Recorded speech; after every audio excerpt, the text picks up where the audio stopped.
Hello, Grandpassers, and welcome to another edition of Meet the Professionals, a series where we introduce and interview various people working behind the scenes in tennis. Coaches, physios, umpires, stringers, tournament directors, the lot, to give you a deeper understanding of how the sport operates beyond the players on court. Welcome, everyone. Today we have with us Abigail Johnson. Nick, thank you for the positive reinforcement. You're just the best. That's what I'm here for. I'm here to do all the interview. I'm just here to pump me up, give me the thumbs up. Thank you. But yes, we are here today with Abigail Johnson, a tennis commentator. You've commentated for the BBC, for the Tennis Channel, and we're going to talk all about it, how you got to where you are, and what advice you have for anyone looking to get into your line of work. So welcome. Anastasia, Nick, everyone, thank you very much for having me. It's so good to be here. Oh, my throat's gone already. That's not a great start. Here we go. It's second attempt, but it's great to be here. It's morning for me. I am doing Tennis Channel this week, so I'm in LA, and gorgeous weather, loving life, and happy to be here to start my day. It's raining here. It's raining. Sorry, I didn't mean to rub it in. I really didn't. Nick, how about you? How's the weather looking?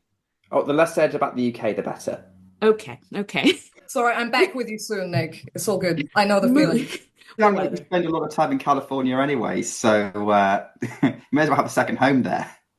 Yeah, it feels like a part-time home. I came out to commentate for Tennis Channel actually for the first time exactly a year ago. And since July, since just after Wimbledon, I've been out semi-regularly. So very familiar with my surroundings now. And it's a great bunch of people here, good positivity, lovely energy in the studio. So always a real pleasure to come back and very happy to have that as part of what I do now.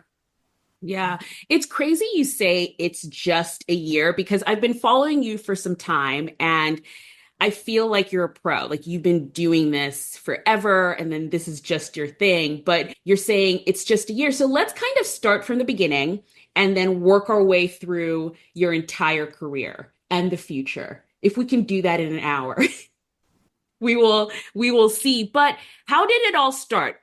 Let's start from your earliest memory of this is what I want to do when I grow up. What was that? Oh, just in general. Yeah. Okay. This is a tough one because I didn't have very clear career ambitions, I would say, until I was kind of mid to late teens. In my very early years, I said I wanted to be a teacher purely because my mum was a teacher and I just wanted to be like my mum. So that was the first thing that came out of my mouth. But if we're going to be completely honest here, as a kid, I just wanted to be a kid forever. That was my ambition in life, completely unattainable. But I had no interest in adult life, didn't appeal to me. I still have no interest in growing up, if I'm completely honest. And I knew I had it good. I was very blessed with a great childhood, many siblings that I got on with really well. I loved that I could do the things that I loved, read my books, run wild with my friends, have a good time. Just doing simple things brought me a lot of joy. And even at the age of 13, I remember saying, that's it, good here. And when I was 16, I've got it in a diary. I was writing, oh man, I wish I was still 13, which is kind of crazy in the moment. I feel like a lot of us look back and in the kind of the grind of the day to day, sometimes in adult life, and we're like, wow, if only we could go back. I feel very grateful and fortunate that I knew what I had while I had it, and have been able to keep, I think, a little bit of that inside of me as I have progressed into the adult world. And it is significant because I think it has guided my outlook and my desire to do what I love throughout my life. It stems from that, childhood wonder of, I think part of the magic of childhood is, if you like, the unknown. You don't know what's around the corner, and that the possibilities gives that kind of feeling that it maybe is harder to come across later in life. But yeah, I appreciated that as long as I had it, and I'm happy for that. Probably the first time you've heard the answer to that question, I'm going to guess. But I have it. I completely relate, to be honest. Completely relate. Okay. I knew I had it good as a kid. And what you point out there is, maybe we'll come to that as we hear about your career. That sort of, when you're a child and you know what you want to do, or you think you know what you want to do, you don't understand the boundaries in place. You just go, I'm going to go do this now. That, I think that would probably make sense if you're saying, yeah, I'm just going to go work in tennis. Then why not? If that's still your attitude. How much tennis was involved in your childhood? You're going to be surprised, I think, but not a whole ton until I was like 10 or 11 years old, I'm going to say. I can give you my earliest clear memory of tennis right now. It was the 2007 Wimbledon final between Venus Williams and Marion Bartoli, and Venus obviously won that. I have a sports loving family, and my mum in particular, she was a big fan of tennis growing up, apparently a big Boris Becker fan. So my grandparents tell me they'd struggle when they were on holiday to pull her away from where they were staying because she just wanted to watch Wimbledon in the summer. And so Wimbledon was on in our house, and I remember that final, and the next year Wimbledon was on TV again, and I was kind of captivated by the fact that Venus Williams had a sister, and they, of all these thousands of people in the world, they were dominating at the top of the game. Some people got frustrated by that. I loved it. I was so into that. And that kind of was part of what got me hooked, I think. I was drawn to the game itself. To this day, not sure how I fully picked it up, because I need everything to be broken down for me when I'm getting into a sport or something that's kind of big and complex like that. But yeah, that's where it began for me, just watching Wimbledon and essentially watching anything that was on mainstream TV. So that would have been Roland Garros was on ITV in the UK at that point, and Queen's in the run-up to Wimbledon. My curiosity led me to tennis.com, ATP, WTA websites, anywhere where I could read interviews, get across match stats, get involved with highlights on YouTube. All these little things just brought tennis to me and opened up the tennis space to me a little more. But it wasn't until I was 18 that I actually got on the grounds to watch professional tennis for the first time. And that was in a media capacity. So it was very much a journey for me to get to that point. Wow. Wait, so the first time you watched tennis live, you were already in the media? Like that, it was like a media like job? Correct. Yes. When I was 18, I think this was when I had my own like personally run blog. It was just before I had a writing job for the first time. And I just reached out to the media people at the WTA and ATP event. It was at that point in time in Nottingham, which was the most local tournament to me, and said, hey, I don't know what I said at that point, whether I was an aspiring journalist or just loving the sport. And my blog was called The Tennis Obsessed, by the way, which tells you something about how I feel about the sport. But I just said, you know, I'm kind of getting started in this space, and would you be willing to give me a pass so that I could come and get the experience? The first match I ever saw involved Janina Wickmeyer, and I think, this is testing me, but I think she was playing, it was either Karen Knapp or Kaya Kanepi. And I think because of the double K, I can't always remember who it was. I mean, Google will tell us. But yeah, that was it. I remember walking past a professional tennis player on the grounds for the first time and thinking, wow, I've just seen a player in the flesh. So that's how foreign it was to me at the age of, I must have been 18. I started writing about tennis online when I was 17. So it would have been the summer I was 18, I think. Yeah. So, okay, this is that's actually so interesting. So you get into tennis, you're super interested in it, you start blogging. At this point, are you thinking career in tennis? Or are you just, I'm a fan, I love it, this is a hobby? I was very much a diehard tennis fan in my mid-teens myself. My next two sisters down actually were really into it as well. So we had each other to kind of bounce off and keep up that kind of energy for the sport.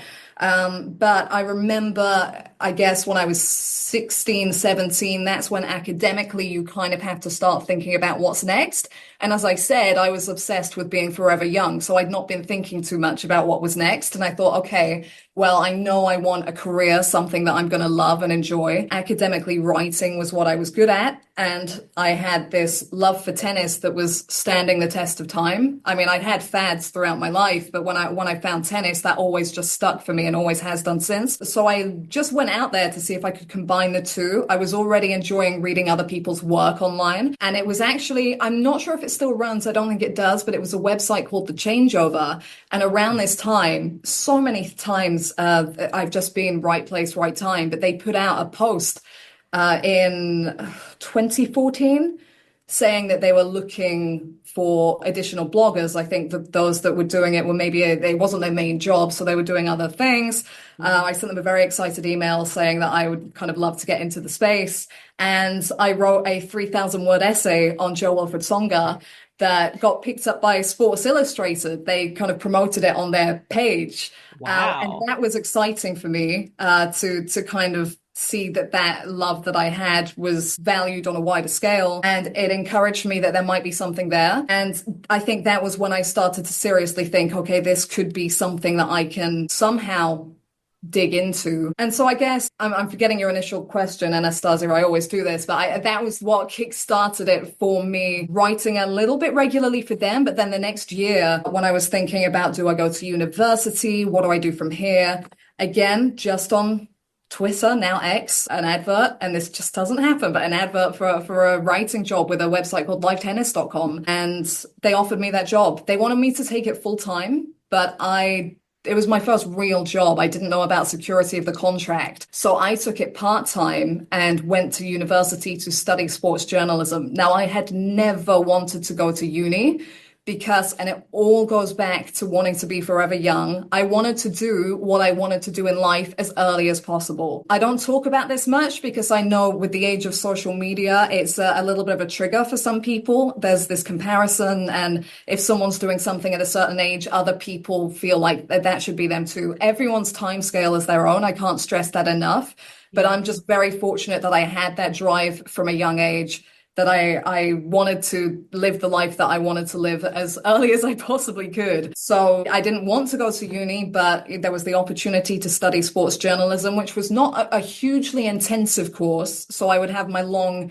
summer breaks where I could go and do voluntary work at tennis tournaments. I could continue my other jobs. I could continue to pursue that while supplementing. And it also meant that I had access to the broadcast world a little bit. And I cannot tell you where this came from, but I was always interested in the commentary and presenting side of the sport, having watched BBC at Wimbledon growing up and seeing this side of tennis.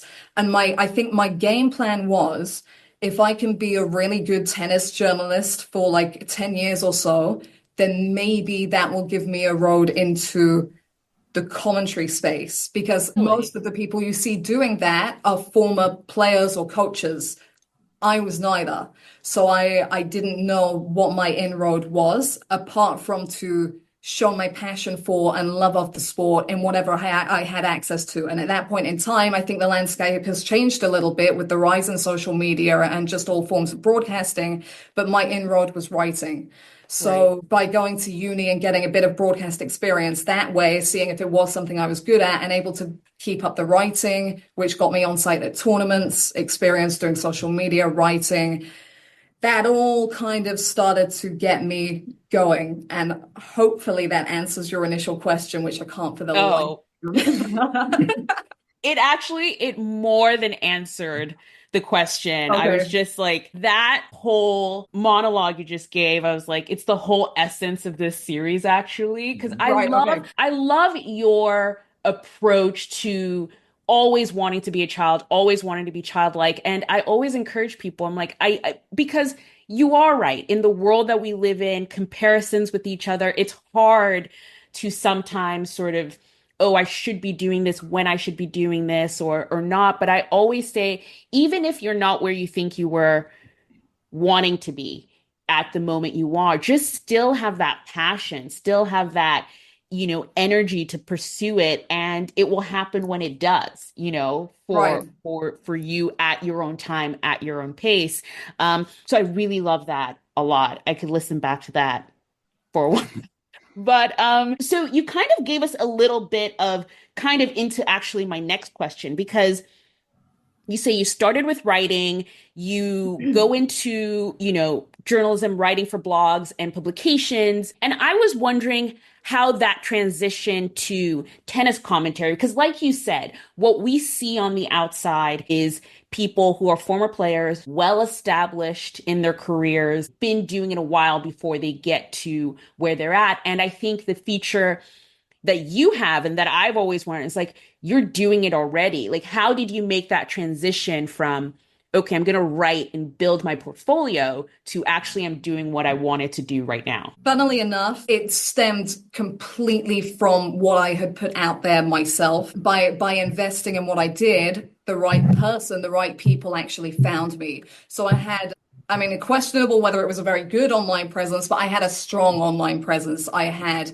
a Twitter account that I was updating regularly, completely tennis. I had various websites, the changeover livetennis.com, that I was contributing to regularly. And essentially, it just looked like I was a lot further along the road than I was. So it ended up that a guy who worked in the commentary space, and I'll name drop him because I'll always be grateful. His name's Michael McCann. He happened to have done a master's at the same university I was at, saw my stuff online, and he was just a great networker. So he reached out to me and said he'd like to chat. He did a little bit of tennis commentary, could tell that I was heavily involved in tennis, and yeah, reached out, got in touch. And I kind of had to say to him, I'm still at uni. I am far along in my career path as you are. But it really piqued his interest because he was commentating additional WTA matches as a freelancer. And what I mean by that is you'll have your matches at WTA tournaments on center court, the main stage, which generally goes out on broadcast as what is called the world feed.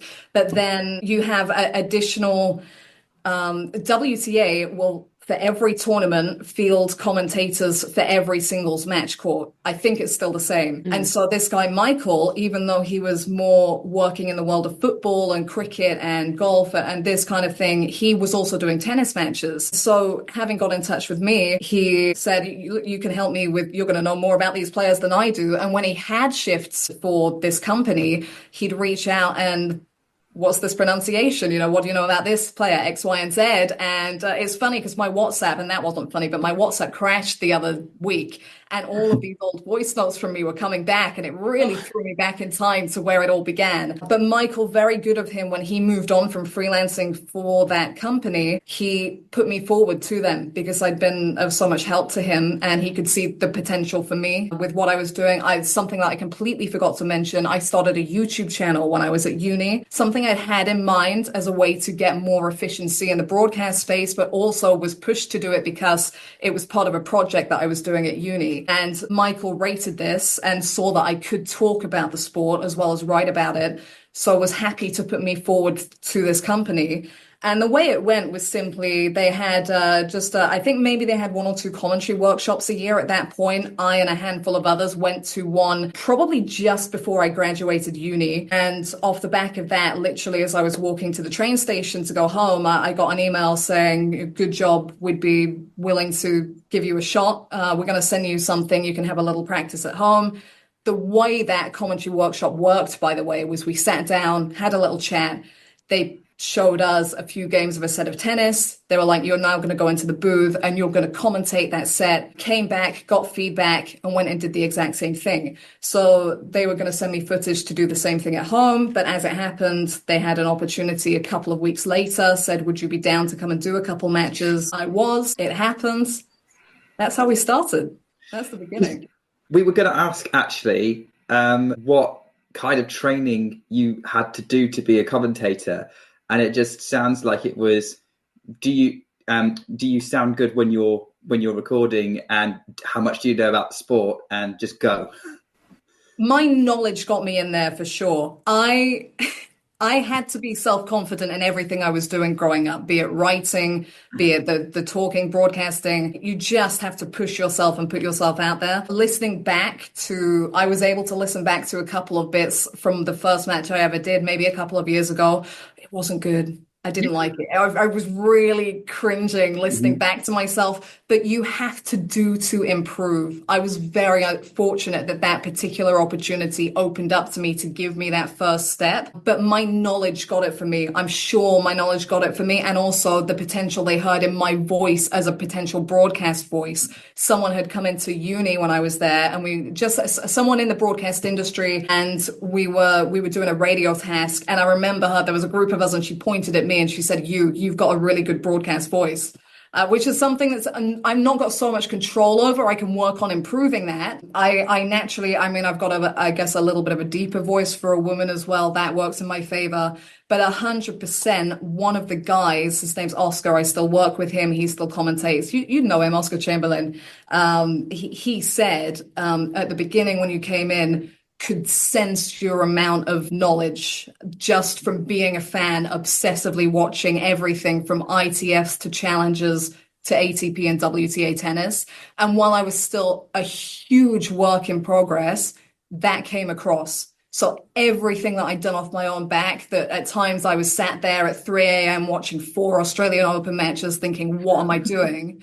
That actually came through in the end. All these pages of match notes that I wrote for I didn't know what reason, apart from to better understand the game myself, eventually putting myself out there put me in the right places for the right people to take note of that.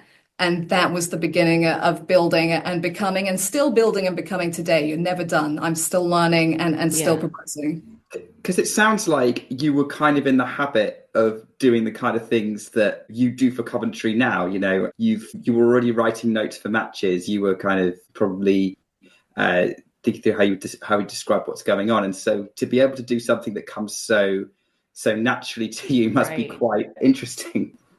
Yeah, it's funny if I'm co-commentating with someone now. I even had it when I co-commentated with someone at the ATP World Feed for the first time a couple of weeks ago. It was the first time we were calling together. And that note writing it comes to me like breathing because I've done it so long. So I will do it when I'm commentating, just like it's literally... sometimes in shorthand, so it's quicker, sometimes very much abbreviated, but it's point by point notes of what happened in the point. Was it a first or second serve? How did it end? Anything that I think is noteworthy. It's very, I guess, unique, maybe a bit unorthodox, but that's how I learned the game. That's how it started to make sense to me.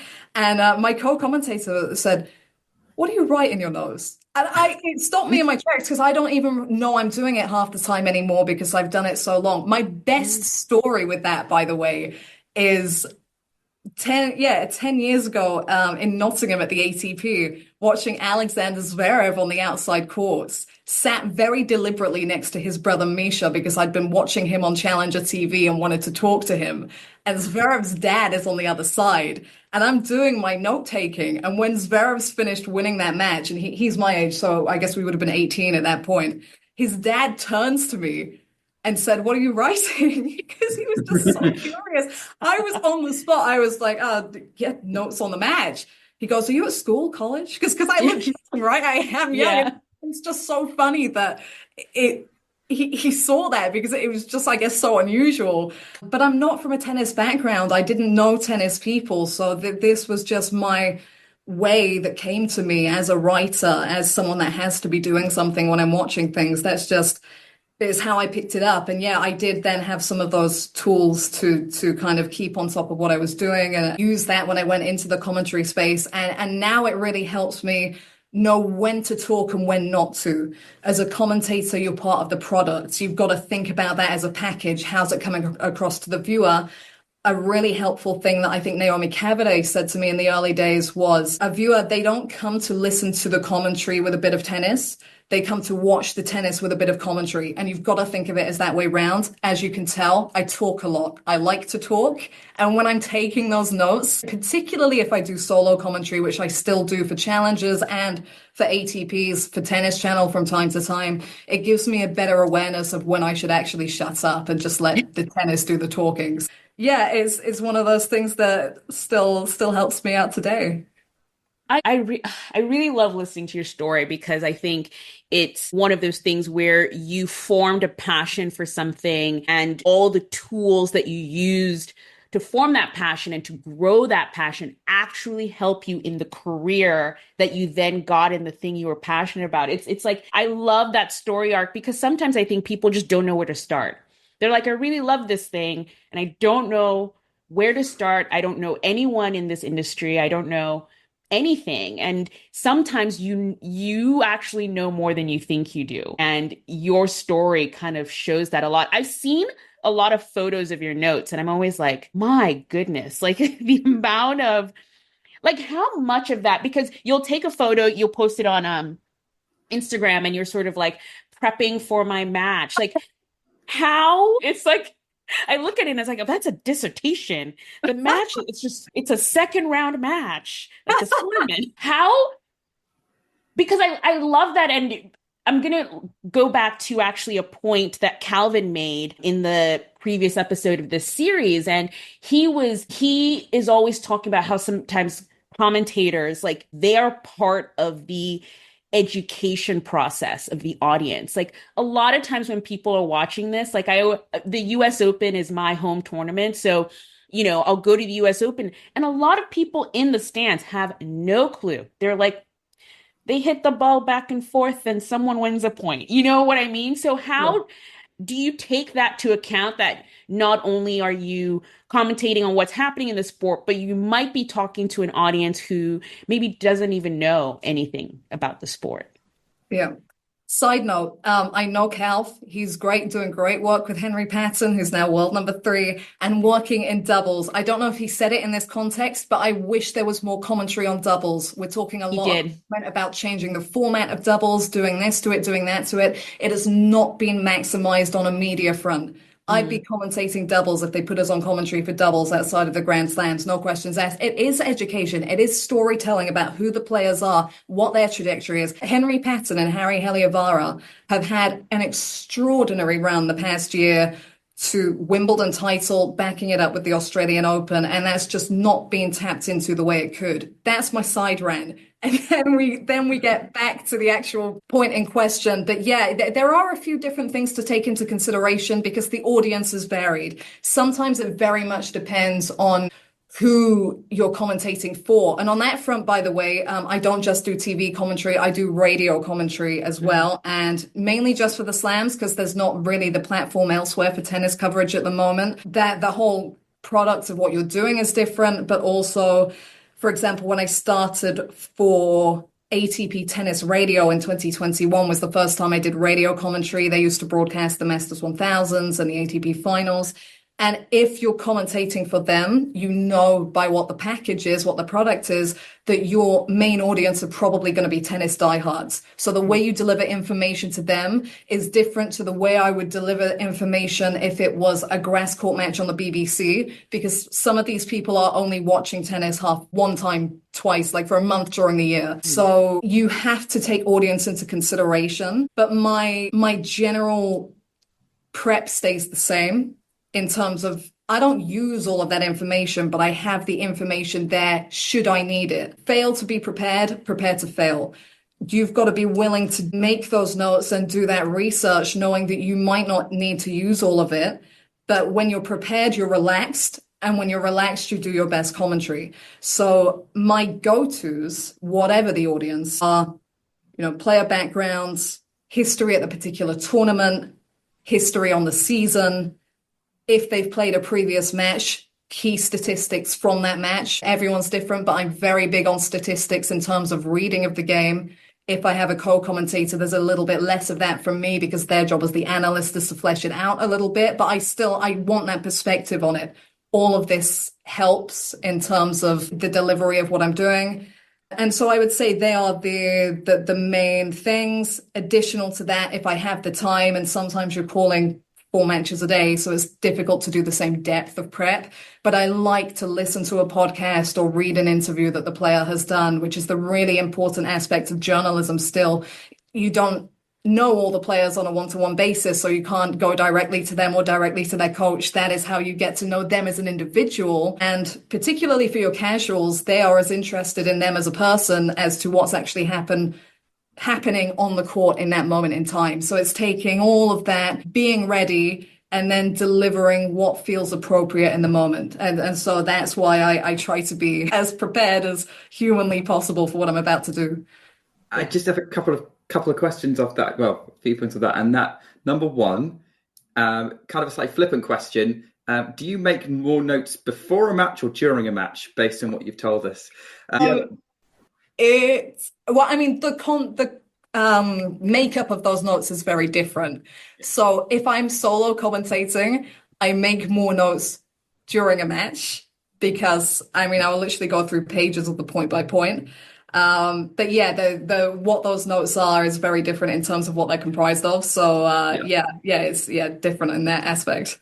But then also, like, maybe if we've got anyone listening to us who's like, 16, 17, 18, maybe they're at uni and they're like thinking, you're talking a lot about making notes to be a commentator. Is this like a necessary requirement? I am not a big fan of doing that. Sounds Making like notes.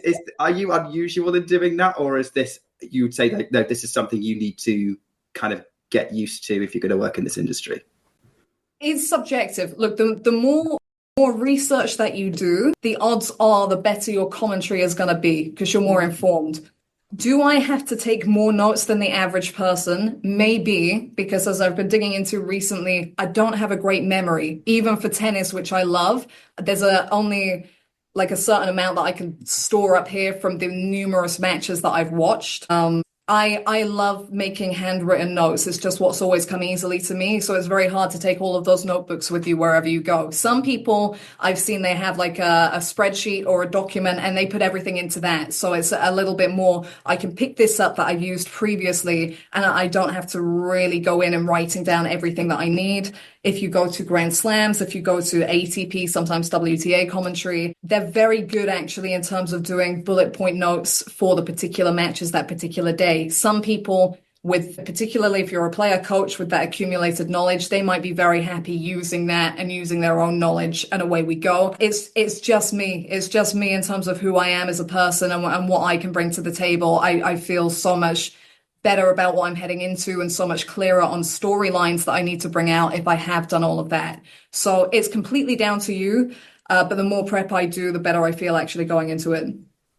Yeah, I'm the same way. Sometimes, when I was in college and learning, I needed to handwrite the notes. Sure. It was the only way that it was like going to stay in there. So I kind of get that. So we've talked about your age a little bit, and I wanted to kind of bring this a little bit to your work because at least in my career, I've seen it as well, even with me. Sometimes your youth or even the way you look, it affects your authority in your job, and you're coming in as a commentator and you're out there. Have you ever felt like maybe your youth has not, helped you or people just think, she might not know as much as she should because youth, or is there a way you've overcome that?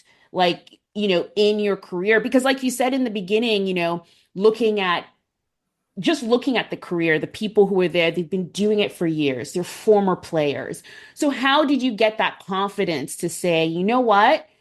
I might not be a former player. I might be younger than you are, but based on my experience, my knowledge, the things that I can actually do this. Is there a trick you use, or is there a way you kind of, exude that confidence? I think the main point I would say is everything that I've already spoken to you about coming through as a foundation. I knew I'd done the hard yards. I knew that I'd watched as much tennis as I possibly could. I'd seen tennis at all levels. I'd made the effort to speak to players, to speak to coaches, to learn on a daily, weekly basis as much as I can about the sport and soak it up like a sponge. I think you can also look at examples like Richard Williams was not from a tennis background. He saw tennis on TV. He saw the money these players were making. And he said, I'm going to make my daughters tennis champions. Not a guy from a tennis background, but his daughters were side by side as world numbers 1 and 2. And he started that journey. He was the one that would take them out on court, and he learned tennis himself, someone who became one of the respected figures in the tennis world. And he's not alone in that. So I think that's not necessarily something that I was looking at growing up, but when I get asked these questions, like this is what I think about. Not everyone starts out within tennis, and not everyone who is respected within tennis starts out from a tennis background. I know I've had a couple of conversations with Leon Smith, had to work his way, and he has become so respected with what he's done with Andy Murray and all of that kind of thing. But yeah, it's very much being able to lean on the fact that I have done the work and I have put in the hours. So it wasn't something that concerned me walking into it. It was actually something that I took a lot of satisfaction in, that I had done the right things and the work to get in there that early at that stage. I think it also helped at the beginning that I was so young, because it was at a time when people were actively looking for more female voices within sport. And my youth made me stand out because, this will mark, I think, 7 years since I commentated on my first match officially. And I'm still the youngest person on pretty much every commentary team that I work on. So that underlines just how young I got started. And that, it makes you unique. I guess it's a little bit part of your USP. Everyone's got to bring something different to the table. I can relate to some of these players a little bit more. During the COVID season, I was living with them because we did Battle of the Brits at the National Tennis Centre. We had British Tour, and I was commentating these matches. I was talking to the players to get info, and I'd been around them at the ITFs volunteering. They knew I was genuine, that I was there for love of the sport, and they were very happy to give me information that was going to help better tell their stories and better represent them. Because that's how I see myself a lot of the time. I'm a representative of the sport and what it has to offer. And that's how I view a lot of what I do. And I had all of that already to bring into the space when I was starting to get offered more high profile opportunities. Yeah, there will always have been moments where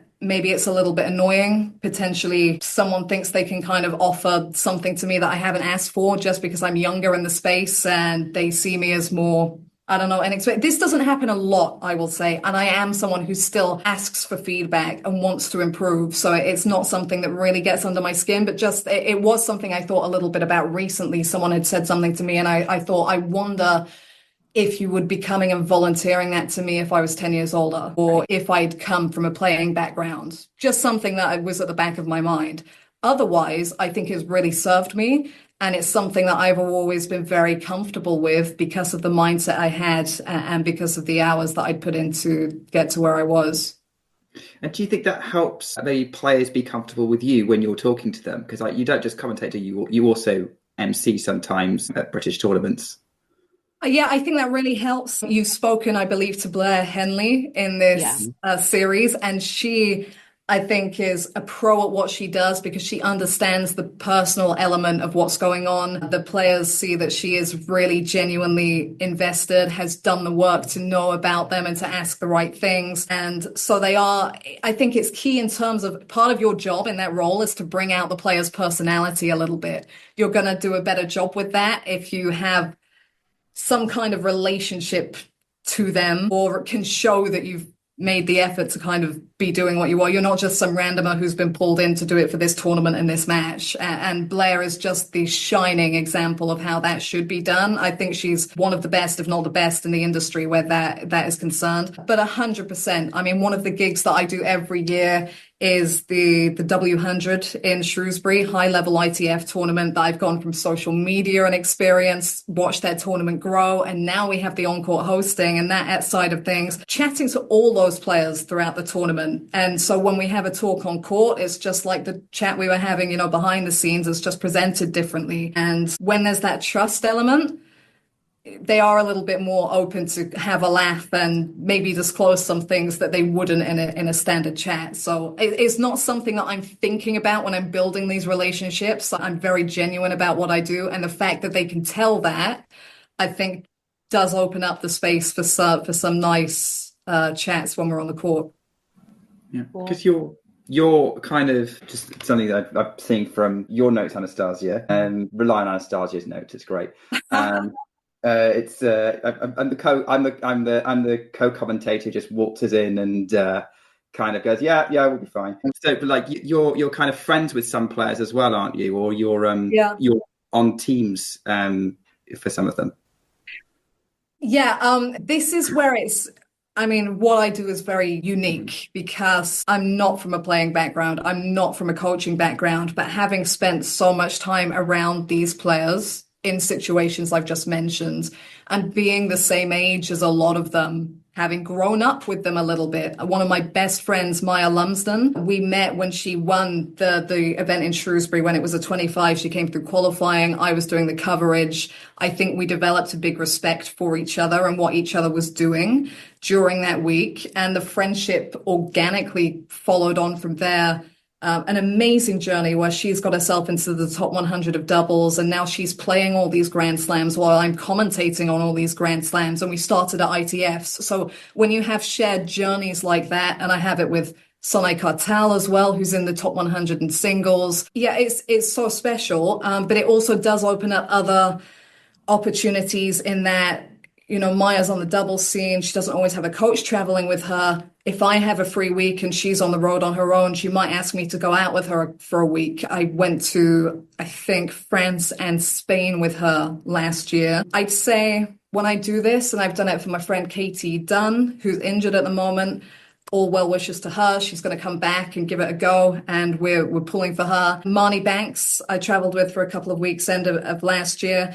I'd say part of that is emotional support. You know, the players I've mentioned are when I was traveling with them mostly on the ITF circuit, less money, less support, the real grind of the starting rungs of the ladder. And it can make the world of difference to have someone there who's not necessarily a coach or a player, but has been around your space and understands your world and has taken the time to do that. Someone you're comfortable talking to, and they're very good. Yeah, they will ask me for my opinion on their games from time to time. And actually, one of them at the back end of last year, I'd seen something during a match and I hadn't said it.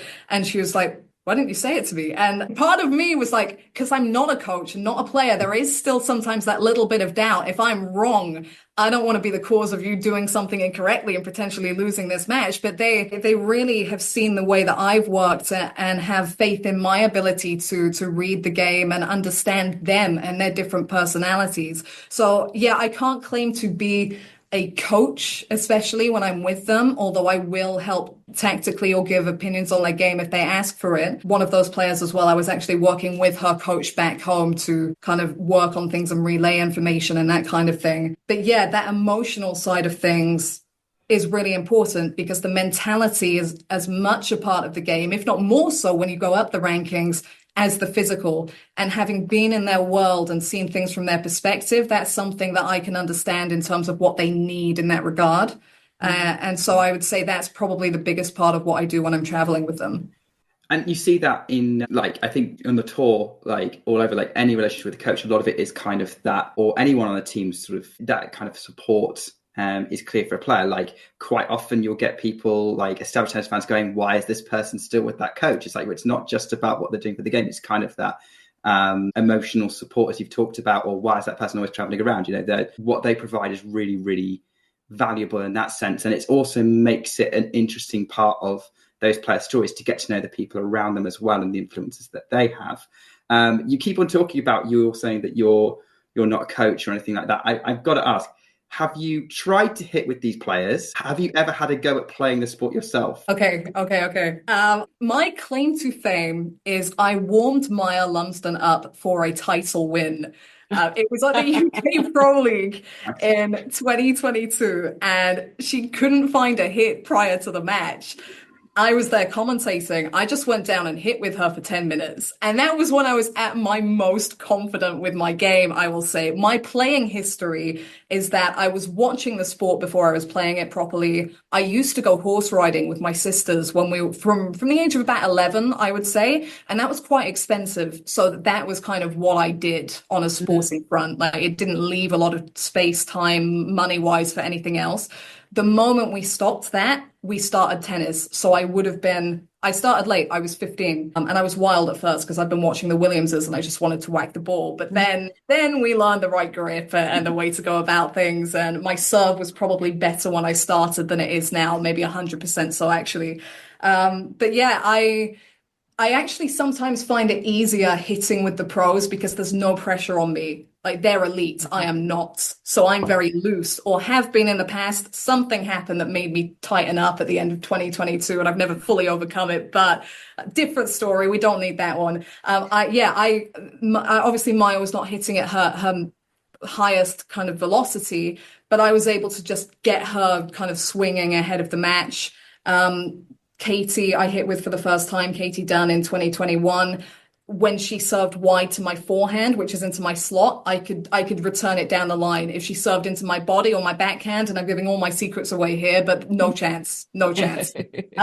Sonne was a brilliant one. I hit with because I met Sonne, this is the story, when she had no world ranking, because she'd kind of been injured a little bit coming from juniors to pros. And then she used the UK Pro League to really get herself going in 2021. So I was very fortunate being there as a commentator to see her and her potential immediately. And I cannot speak more highly about her as a person, the humility that she's maintained, the way that she goes about her tennis. She's such a different player. Now, I hit with her in 2021. One of the big things about Sonne is that she hits with a lot of topspin, more than your average female player would.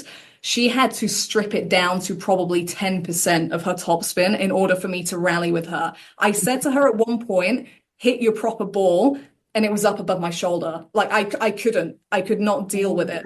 And I think it really is insightful to me when I come to the mic, because so many people will tune in for Wimbledon for a summer, particularly Nick back home in the UK, and they think that they could do it because these players are so good as athletes, as you know, being able to move and time the ball and deliver with the hours in the gym, a level of power. They make it look easy because of all this work that they've done. The reality is the way that ball is traveling, most people could not understand the efforts it takes to control that and deliver it in the way that you want to deliver it off the back. If you want that insight, ask Sonne Cartel for a hit. Yeah, my playing is very, very rudimentary. Maybe Nick could do it. Nick, you could try. Absolutely not. Absolutely not. I have been on I dread to think, 2-year losing streak at the moment. My world tennis number is in the mid-30s. I don't know what the UTR equivalent is. It's no, I might be able to fluke getting a ball back in. I think if Abigail was to play me, she would have a very, very favourable matchup.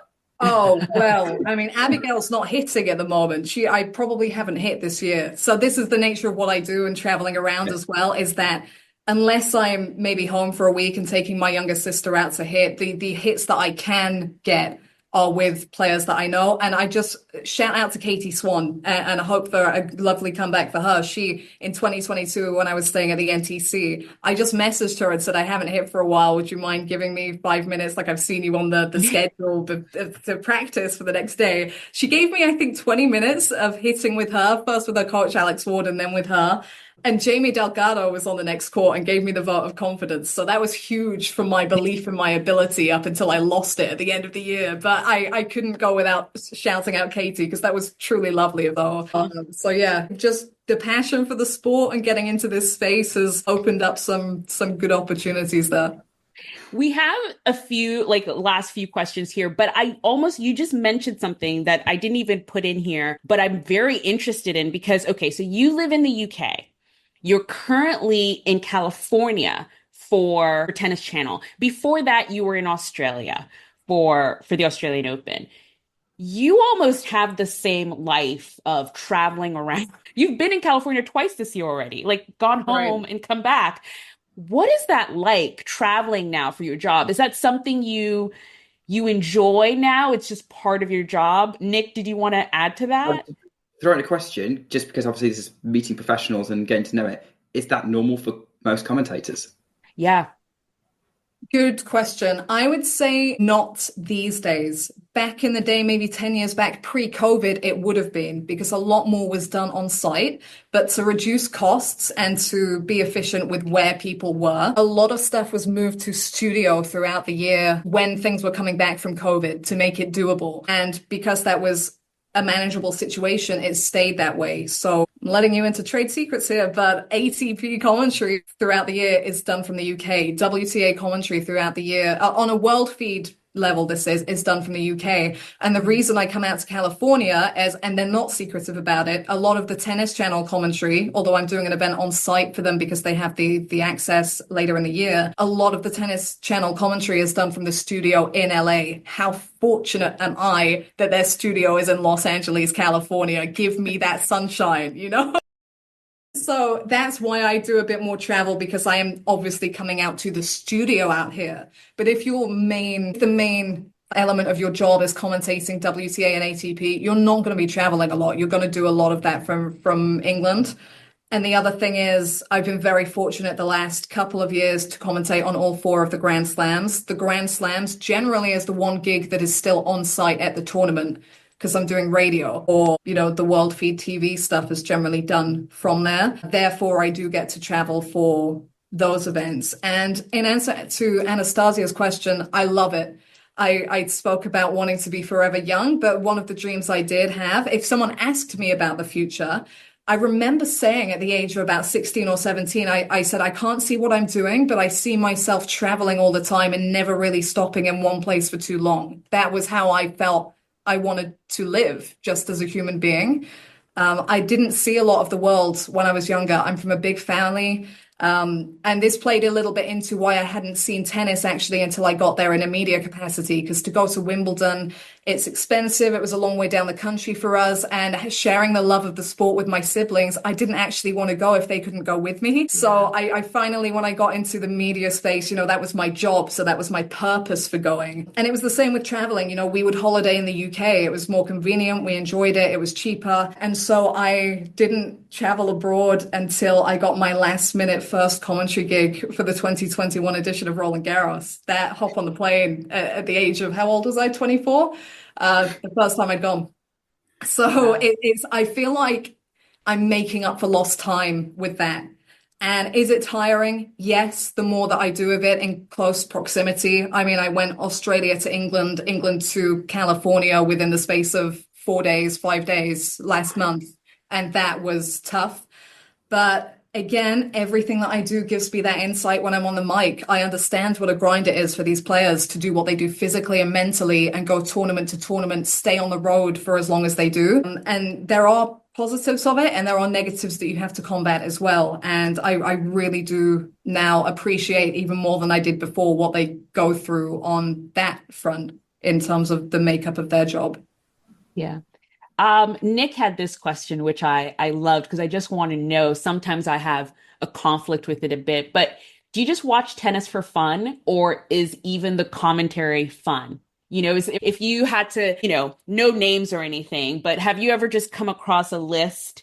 You're like, okay, these are the matches you're commentating for today. And you're like, oh, well, okay. Is that ever a part of your job?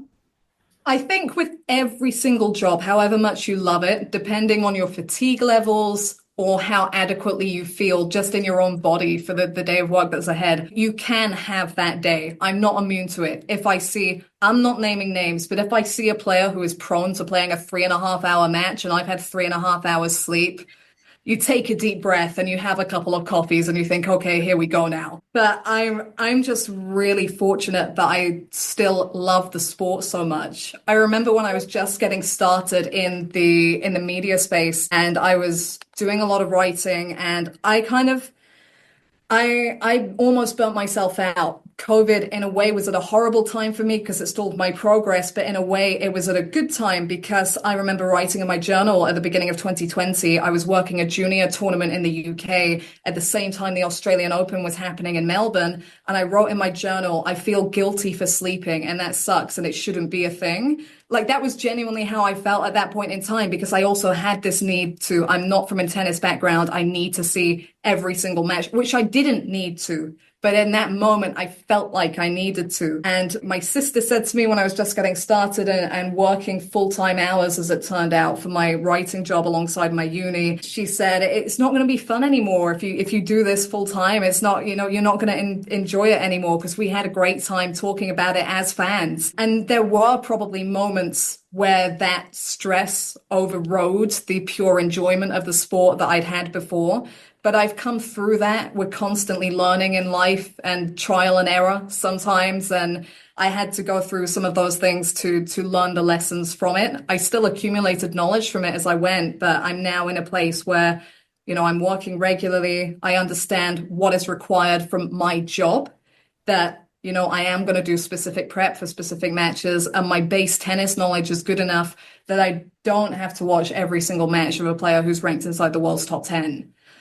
So coming to that understanding was big in terms of kind of just keeping my passion for the sport. And I will watch for enjoyment. I think the more you know it on a personal level as well, it just means that the investment is there. If I have a free day or two and there's an ITF on nearby or a challenger, I'll get over to it to give the players the support. And just because I love nothing more than to be on site at tournaments in whatever capacity, whether I'm helping, whether I'm doing social media, whether I'm commentating, which is the preference, but I just love being around it. It's kind of my happy place. I feel like I have a purpose there, and I love the space. So yeah, I think all of that has kind of kept it vibrant and fun and enjoyable for me.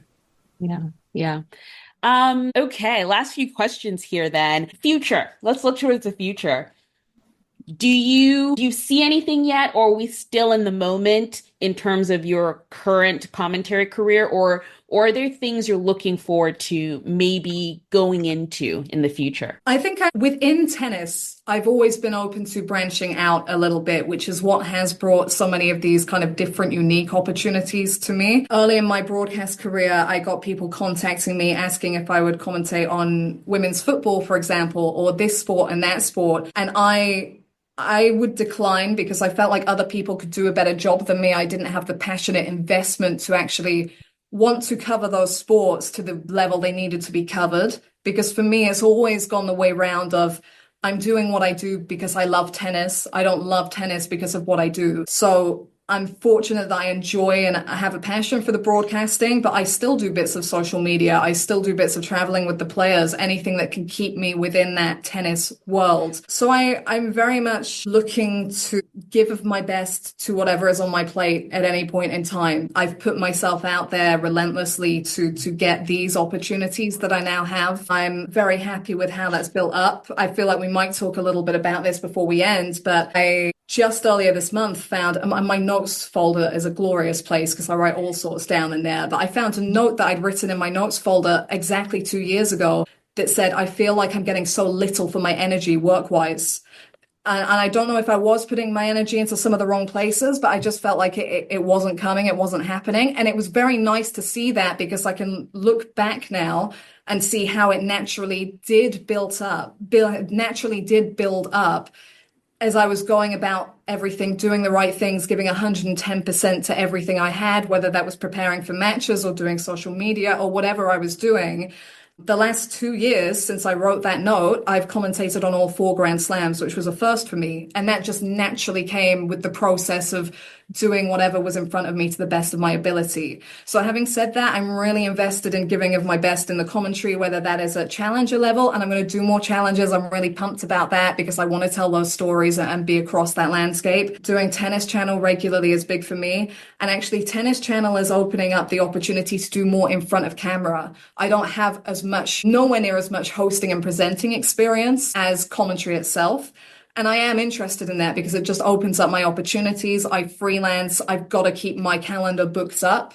I don't just naturally always have that in front of me, although more so now than before because I have more clients. But it just allows you to develop a different skill set. And I did my YouTube channel front of camera for years. It's something that I do have an interest in. And being here at Tennis Channel, we do have those segments where we're at the desk, we're in front of camera. And it's something that I would like to do more of because, as I've said in regards to the commentary, you learn on the job. The more you do, the more comfortable you get. So yeah, I would like to do more of that in the near future. The on-court stuff when I can, I'm a little restricted sometimes with that because my faith as a Christian is really important to me. As a faith principal, I don't work on Sundays. And for that job, you kind of have to be available for the whole week. So I don't get to do as much of that as I would like to, but that's a personal call. And I have to be happy with the call that I've made on that and my priorities in my life. So I do snatch that opportunity when it's there. Got to do a couple at the Australian Open, But yeah, it's another monologue to say that I'm invested in doing what I can to the best of my ability and taking any opportunity that arises off the back of that. Yeah, that's awesome. That's really, really great. So I guess I could split these two questions up here, but as a tennis, because you're a commentator, because ground pass in general is for the new casual tennis fan, for someone Right. who's not into the nitty-gritty of the game and maybe doesn't know all these players. Do you have any tips for a new fan trying to just watch tennis as a sport on TV? Like, is there something that could help their understanding versus what we do, which is we teach you about the scoring and things like that? But any tips for a new fan watching?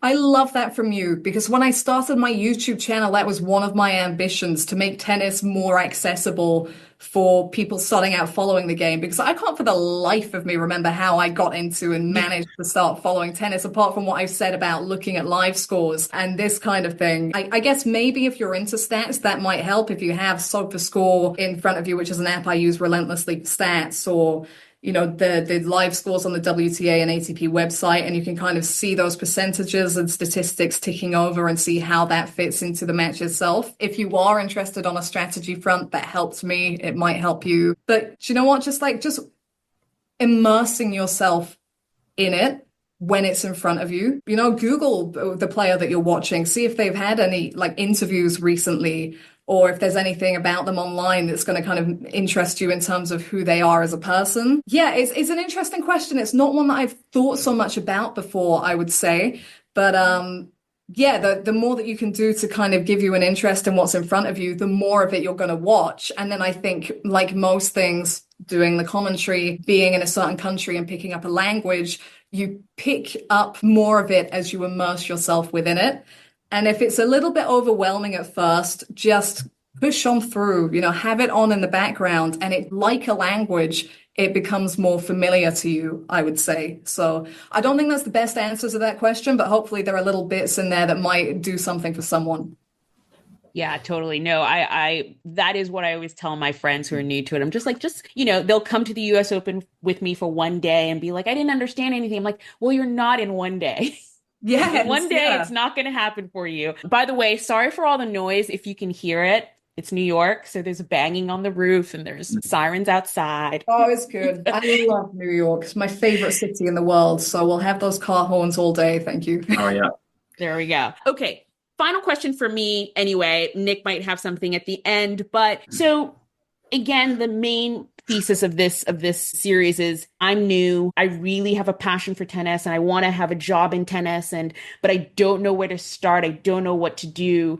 What advice do you have for me just starting out, trying to enter into the tennis sphere? Every path is unique. I think it's always important to remember that. And I am proof of that I have not come from a tennis background. I've never had an agent. I didn't know people in the tennis space. Sometimes I still don't even know what I'm doing, but I have faithful God, a passion, a huge passion for what I do, and a willingness to put myself out there. And that has organically brought opportunities with it. There's a quote on the side of Arthur Ashe Stadium at the US Open that says, start where you are, use what you have, do what you can. I think for this space, that is perfect advice. We're in a time within society, within the world itself, where there is more at our disposal from where we are sat than there has ever been. I had a YouTube channel. I was blogging. If this generation wants it, they now have Instagram, they have TikTok, they have the algorithm that sends reels viral and all of this kind of thing that people in this space are starting to use as a platform to get their opinion, passion, anything like that out in front of the world. And there are a lot of people that want to do this. I actually was really grateful to you guys for the opportunity to sit down and have this chat, because particularly during the grass court season, daily, I get direct messages saying, how did you get into your career?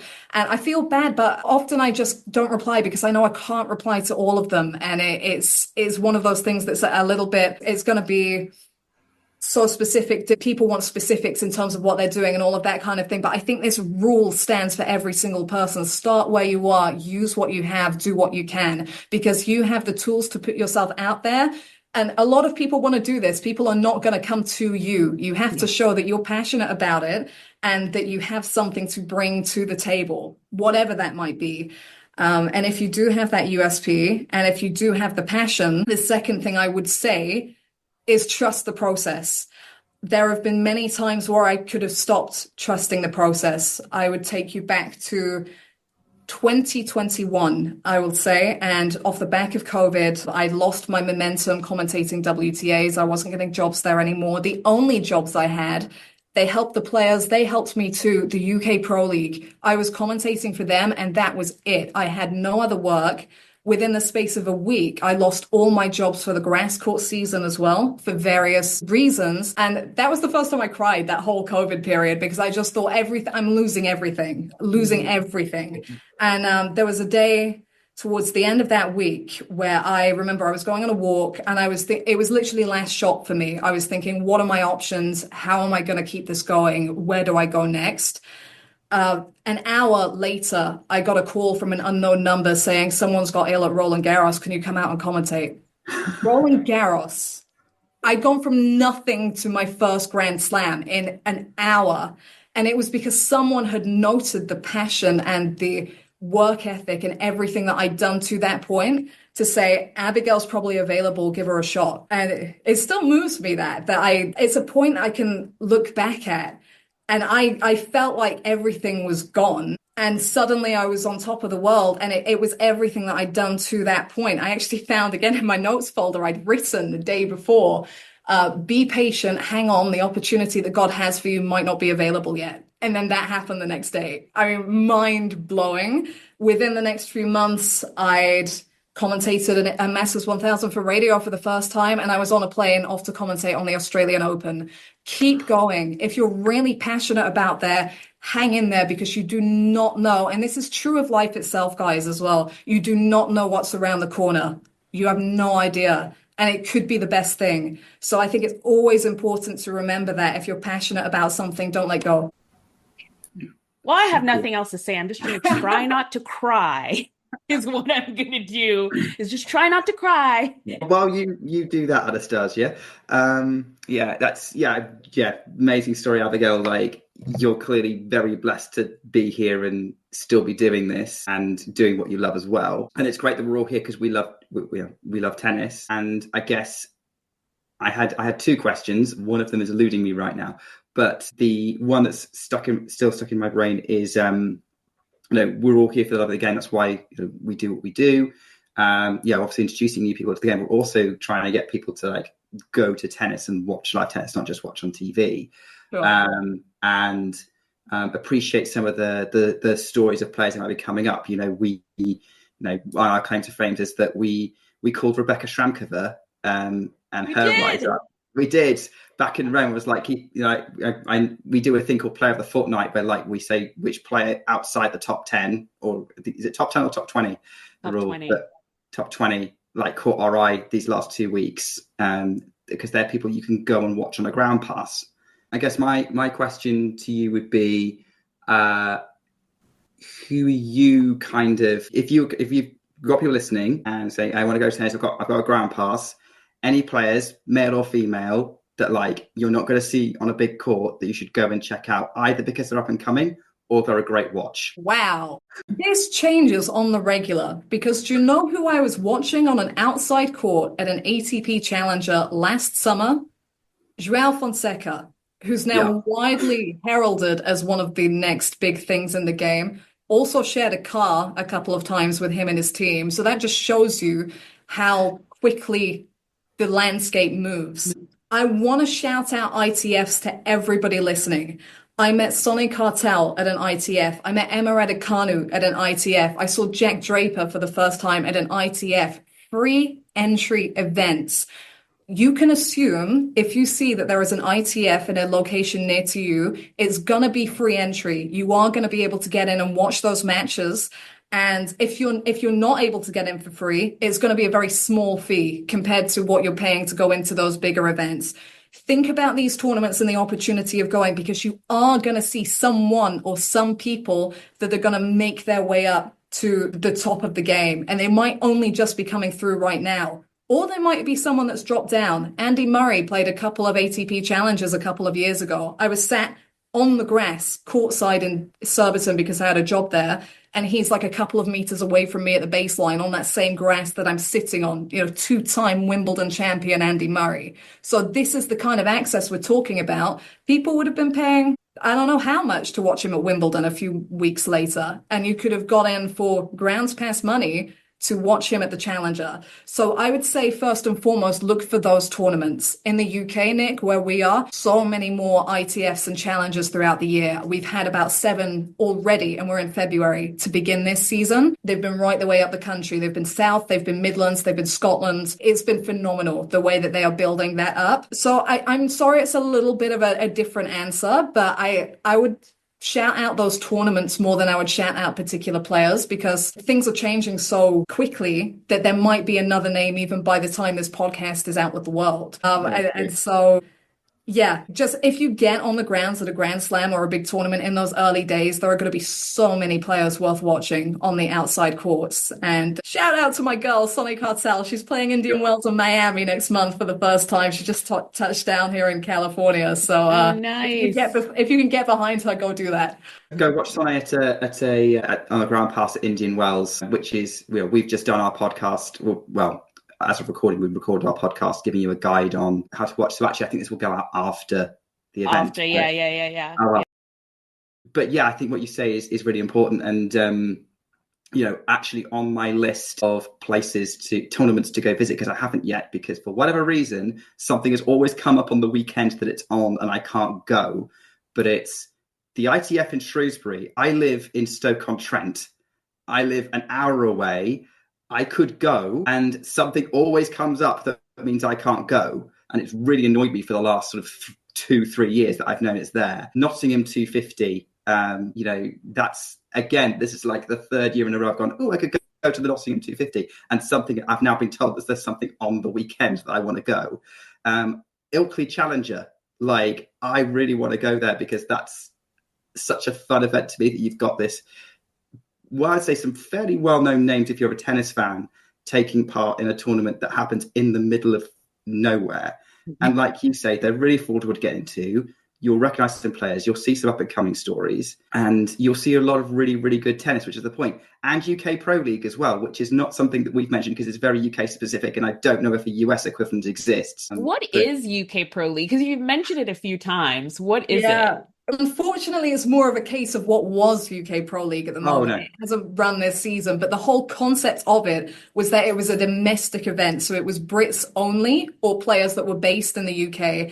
And the UT tournaments are doing the same thing right now. I know there's one in Cardiff, Wales this week, but it's prize money tournaments. So it's run in a round robin format. It's still tennis. It's probably a 10-point match tiebreak in place of a third set, but you play round robin and then it goes to either quarters, semis, finals, or semis, finals. And it's for prize money as opposed to ranking points effectively. So it's guaranteeing you match play, because even if you lose, you don't just go on to the next tournament. You go out and you play your next match, and then you're earning money for it without having the really big expenditure of flights and hotel half of the time. That was the big deal with the Pro League, that there were players either coming over from college. Henry Patton, our guy Henry, he came out from college and was starting on the Pro League, and it gives them a base to build on when they go out into the big wide world of the pro tennis. So yeah, that was the concept of Pro League. Hopefully it makes a comeback in the future, but what it did for 3-4 years, it did incredibly well. Awesome. Okay, cool. Any more questions, Nick, or are you all okay? Abigail, this was epic. This was just awesome. And it's so great talking to you. I have learned so much. And that's what I always say with these things. It's like, I have learned so much. So I really hope everyone listening has taken something away from this episode, not only if you're looking for a tennis career, but just in life, because this was a good one. This was really, really insightful. So thank you so much for joining us for this. No, thank you for having me. You guys made it really easy. And hopefully there's something in there that's going to help someone. And if so, then it was very much worth all of our times. But I've had a great time. So thank you guys. Thanks for having me. And hey, at least, if you get people messaging you, asking you how you got here, you could just send us the episode. Or if Anastasia wants to clip the bit with your answer, then that'll do. Yeah, everyone come to Ground Pass. This is where we go now.